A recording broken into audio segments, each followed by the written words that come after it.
a las redes sociales que están explotando y a toda esa vieja prensa que apoya a Estados Unidos, pues por eso vemos tanto ruido. Pero por eso digo, hay que mantener la calma que tiene la presidenta Claudia Sheinbaum Pardo. Toño, Jaime, ya me extendí, pero es un comentario que vale la pena, creo. No, es que tiene sentido porque yo también lo digo hasta el cansancio. Si Estados Unidos quiere invadir México, no necesita declarar a los cárteles como terroristas. Vamos, y no tiene que ser ni siquiera Donald Trump, ¿eh? O sea, lo pudo haber hecho Obama, lo hizo Obama con Rápido y Furioso, lo más que lo vimos como un operativo, pero fue un operativo de invasión a México. En tiempos de Obama, como lo hemos platicado tantas veces aquí en Sin Censura con Paco Cruz, con Jaime Hernández, hubo una cantidad impresionante de agentes de la DEA, de la ATF, del FBI, de la CIA, aquí allá en México, porque así se los permitió Felipe Calderón. O sea, la invasión se ha dado miles de veces, y si hubiera una invasión al estilo Irak o Afganistán, pues no necesitarían de un Trump para hacerlo. O sea, a lo mejor guardó un poquitito más la compostura George Bush en su momento, pero hizo exactamente lo mismo al invadir Afganistán e Irak. O sea, en la invasión a Irak, mismo Naciones Unidas se opuso una y otra vez a este ataque, a esta incursión de los Estados Unidos, diciendo que no habían encontrado armas de destrucción masiva. ¿Y qué hizo Donald Trump? ¿Qué hizo otro genocida, otro loco llamado George W. Bush? Dijo, pues me vale madre si yo voy y tomo Bagdad. ¡Qué chingados! ¿No? Así de sencillo. Lo mismo, si en algún momento quieren mandar botas a México, les va a valer madre. Lo hicieron, miren, como bien dice Paco, lo han hecho históricamente los Estados Unidos. No estamos hablando solamente de 1846, cuando nos quitaron más de la mitad de nuestro territorio. Estamos hablando de un par de ocasiones, hasta tres, si no me equivoco, antes, durante y después de la Revolución Mexicana. Así que no lo vemos como una situación ahí distinta. Por eso es que se reafirma la soberanía, queridos compañeros, con estas iniciativas que da la doctora Claudia Sheinbaum de reformas al artículo 19 y al artículo 40. 19 para dar la pena máxima a los traficantes de armas y etcétera, y 40 pues para hablar de la soberanía. Y me da mucho la atención que alguien tan impresentable como Alito Moreno emite este tuit, ¿no? O sea, pues sí, efectivamente, ya existía un respeto a la soberanía en la Constitución, pero en estos momentos en los que es retórica, es amenaza y es narrativa, no está de más que se pueda buscar incluso reformar la Constitución para establecer aún más, reforzar más aún nuestro derecho a la soberanía en México. Pero bueno, ahí tenemos al más impresentable de los políticos, al más cínico de los políticos, es decir, la presidenta dice que enviará una iniciativa para respetar la soberanía nacional como si eso ya estuviera ya en la Constitución. ¿Nos quieren ver la cara? ¿No conocen la ley? No, Alito, cabrón. Tú eres el que constantemente nos quieres ver la cara. Le has visto la cara a los mismos priistas y te quieren mandar a la chingada, pero ahí sigues en tus cosas y eres la burla de México. La burla de México viniendo acá a Estados Unidos, allá en la capital, Washington, D.C., a disque reunirte con altas autoridades. ¿Cuáles? Las que estaban ahí en el estacionamiento enfrente del que te tomaste la foto. ¿Qué opinas de esto, Jaime? No, yo creo que Alito Moreno es un zopenco, es un personaje ignorante, de poco calibre intelectual. Y no lo digo de forma gratuita. Este tuit lo dice todo, ¿no? Yo creo que para entender lo que ha hecho la presidenta con estas modificaciones a la Constitución, tiene un claro propósito.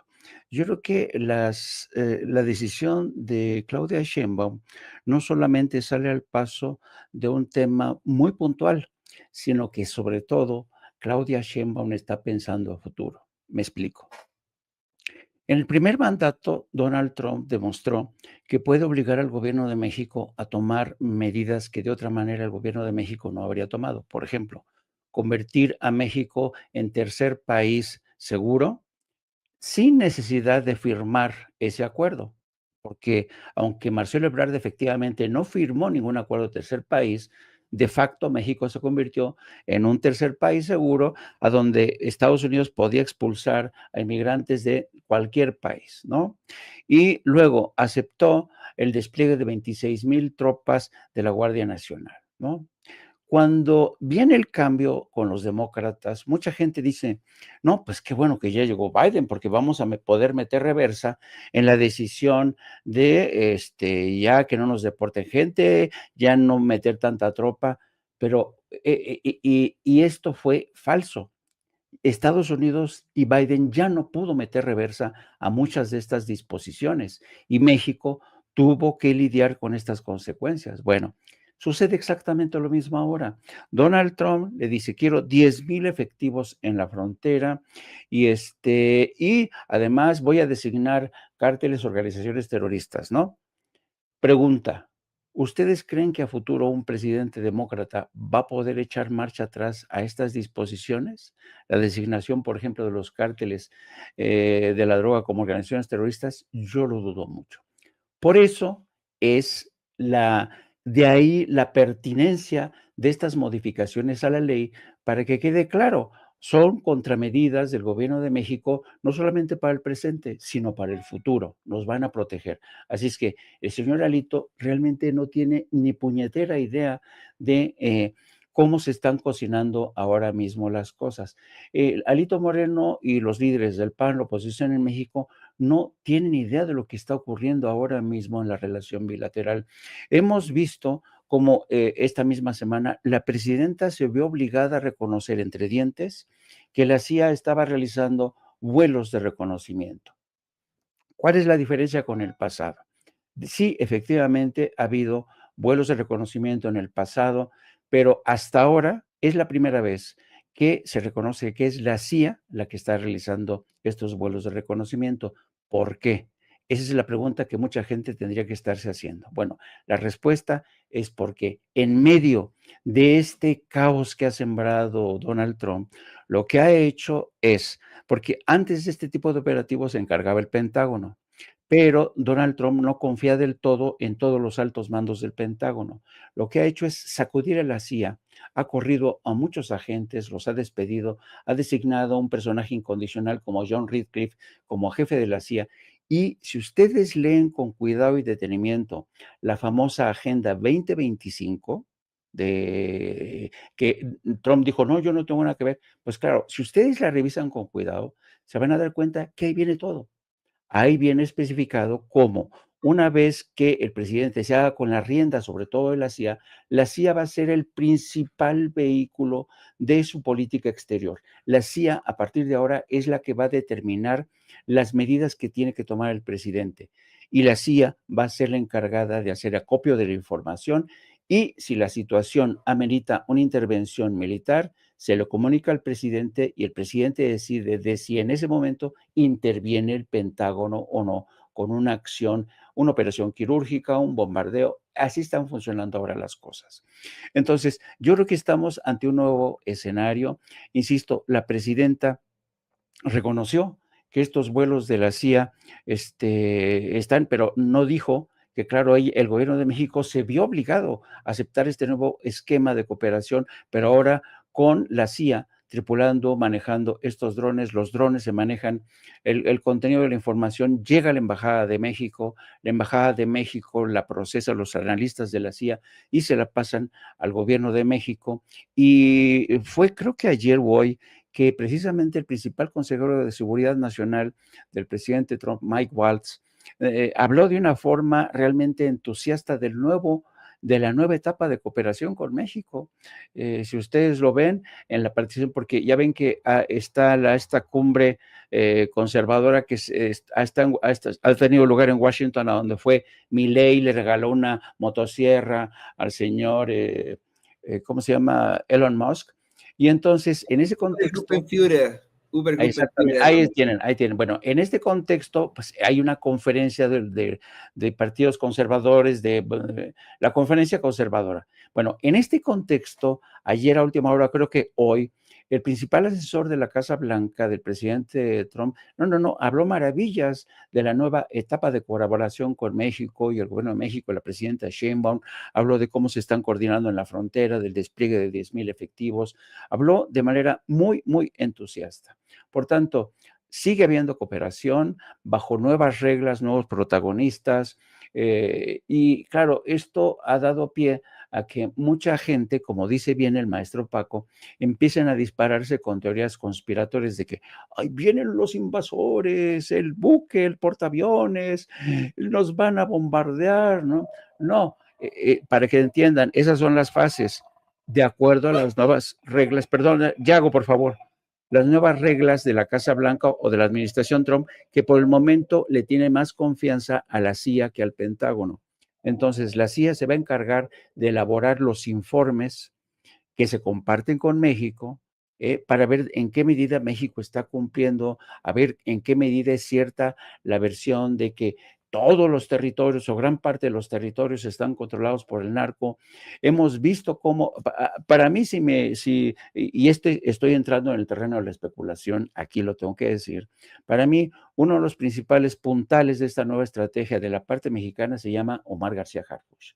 Acuérdense que Omar García Harfuch, desde que estaba como responsable de la seguridad en la Ciudad de México, ya cooperaba con las agencias de inteligencia de Estados Unidos. Así es que no me extraña que Omar García Harfuch se haya trasladado directamente a Sinaloa, hay intercambio de información, le están golpeando hasta por debajo de la lengua al cartel de Sinaloa, lo mismo que a los mayos, a los mayitos.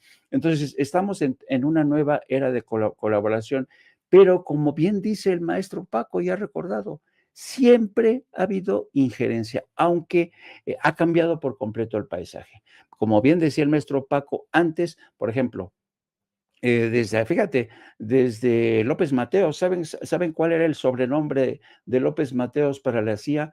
Le decían Litensor. Litensor era López Mateos, un gran amigo, era casi compadre. Se llevaban de acuerdos con el jefe de la CIA en México, Winston Scott, así se llamaba. Winston Scott fue un hombre todopoderoso en esa época. Se le veía a Winston Scott a todas horas en Palacio Nacional, se le veía en pachangas, llevaba a sus novias. Winston Scott, hay fotos de Winston Scott y el presidente López Mateos. Y luego el gran amigo que se llevaban así de piquete de ombligo entre Winston Scott, el jefe de la CIA en México, y el presidente Gustavo Díaz Ordaz. Era la época en que sí había injerencia de Estados Unidos, pero con la colaboración de los propios presidentes, ¿no? Era su compadre. Díaz Ordaz era compadre de Winston Scott, y por eso la CIA y Estados Unidos, cuando viene la masacre de Tlatelolco, en aquel entonces el Departamento de Estado protestó por esa masacre. No, no, le dieron su bendición, porque el compadre de Winston Scott era Gustavo Díaz Ordaz y le permitían hacer lo que se le pegaba en gana. Por eso Gustavo Díaz Ordaz fue el campeón en el terreno de la violación a los derechos humanos, las libertades. Pero ahora que tenemos a un gobierno que no se compadrea con la CIA, que no se compadrea con el gobierno, las agencias de inteligencia, que hace respetar la soberanía de México, Estados Unidos tiene que buscar la forma de cómo aproximarse, cómo negociar, y la única forma de negociar es a través de la presión, el chantaje, y hasta ahora, para mí, que el juego desplegado, la estrategia desplegada por Claudia Sheinbaum ha sido magnífica. Sí, le metieron el pie con la publicación en el New York Times de esa historia de los sobrevuelos de la CIA, pero ¿se acuerdan cuando Felipe Calderón se vio obligado, porque lo presionó Obama, a que también permitiera el sobrevuelo de drones militares para darles caza al cártel de los Zetas que habían asesinado a la gente de CBP, Jaime Zapata? Entonces, las cosas no han cambiado, que no vengan ahora los del PRI decir que la presidenta está a merced. No, no, no, no. Claudia Sheinbaum es una mujer muy inteligente de carácter. Va a ser muy interesante cómo el gobierno de México juega la pelota en el tema del Mayo Zambada, pero coincido con el maestro Paco Cruz, siempre ha existido injerencia, la seguirá habiendo, aunque cambien los protagonistas, aunque haya cambio de paisaje, pero no nos olvidemos que tanto para México como para Estados Unidos, los dos países representamos la seguridad nacional en ambos sentidos. Así es, y bueno, qué bueno que lo podemos analizar de esta forma aquí en Sin Censura. Y yo, como siempre, quiero agradecerles que no solamente se solidaricen con nosotros, lo quería hacer desde hace rato, no llegué directamente a la plática, sino que pues sean parte de esta historia y que puedan estar siempre aquí, queridos compañeros, aportando con mucha fuerza a los discursos y a los debates. Y pues estábamos contigo, Jaime. Por favor, compártenos tus redes sociales y qué van a hacer en un ratito más ya ahí en No Apto para Cínicos. Saludos a Yago. Gracias, querido amigo. Sí, nos vemos ya dentro de casi una hora para hablar de estos temas de la presidenta. Se me hace muy importante el pronunciamiento de la presidenta en defensa de la libertad de expresión, para dejar en evidencia a aquellos personajes como Ricardo Salinas, que cree que las cosas no han cambiado. Pues las cosas han cambiado, señor Salinas Pliego. Usted ya no puede amedrentar, ya no puede comprar jueces, ya no puede comprar voluntades, ya no puede amenazar a diestra y siniestra, y qué buena demostración de esto lo hizo la presidenta de México, Claudia Sheinbaum. Vamos a seguir hablando del tremendo, porque hasta ahora nos hemos concentrado mucho en lo que ha pasado en la relación bilateral, que es muy importante, pero yo creo también que es importante asomarse un poco a la pesadilla que se está viviendo en Estados Unidos, donde un grupo de gentes encabezadas por Elon Musk está subvirtiendo la democracia de una forma terrible, escandalosa. Y un abrazo a mi querido abuelito, don Paco, y a querido Antonio. Hasta luego. Un saludo con guau para el buen Yago, también, querido Jaime, y bueno, pues querido Paco, tú tienes a tu gatita por ahí, ¿no? ¿Cómo se llama tu gatita? Pero también te agradecemos. Regularmente están por aquí, hoy deben andar durmiendo por ahí, Toño, pero les dejo un abrazote. Y a mi nieto, ahora sí, fíjate, es mi nieto, Vicente me presentó primero por orden de edad. Le dejamos un abrazote a Jaime, le dejamos un abrazote a Ceci, a don David, a Madame Kika, a toda la familia Sin Censura. Pasen, por favor, buen fin de semana y nos vemos el lunes muy temprano, Toño, como siempre. Muchas gracias. No, gracias a ustedes, queridos compañeros. Los quiero mucho, así lo quiero decir, los quiero mucho. Muchas gracias por su apoyo. Son grandes maestros del periodismo aquí, siempre para nosotros. Y pues ahí andamos. Muchas gracias a Paco Cruz, a Jaime Hernández, verdaderos y grandes periodistas aquí en Sin Censura. Amor y paz y victoria. Esta es la B de la victoria y también del amor y paz varias veces.